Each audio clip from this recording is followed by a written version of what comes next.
আমি 85 এর নাগরিকের একটি ওয়ার্কশপে অংশ নিয়েছিলাম। তারপর ক্লাইভ বার্কার তার একটি ওয়ার্কশপে অংশ নিয়েছি। ব্রিটিশ কাউন্সিলে হয়েছিল ইন্টারন্যাশনাল থিয়েটার ইনস্টিটিউটের আয়োজিত। আর আরেকটা করেছি, সেটা হচ্ছে আইটিআই থেকে একটা ওয়ার্কশপ হয়েছিল কিছুদিন আগে। সেটা অনামিকা হক স্যার উনি এসেছিলেন। উনি প্রত্যেক গ্রুপেরই কিছু কিছু মেয়েরা করে, শুধু মেয়েদের জন্য ছিল সেই ওয়ার্কশপটা।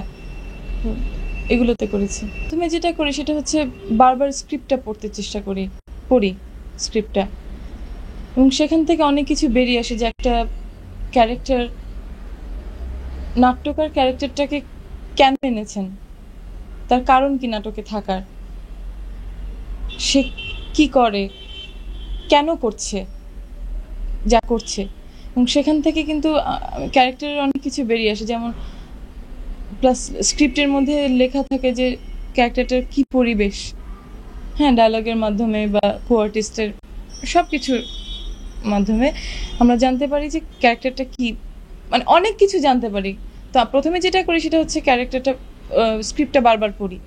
ওখান থেকে আমি মোটামুটি একটা ছক করে নিই যে আমার কি কি করতে হবে। আমি যেমন পোশাক আশাক থেকে শুরু করে কি স্টাইলে মেয়েটা কথা বলতে পারে, তারপর গেট আপ কীরকম হতে পারে, সব কিছুর ব্যাপারে চিন্তা ভাবনা করি।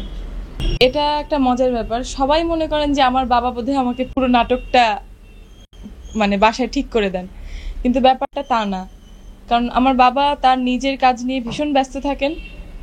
তার নিজের নাটক আছে, সিনেমা করছে আমার বাবা।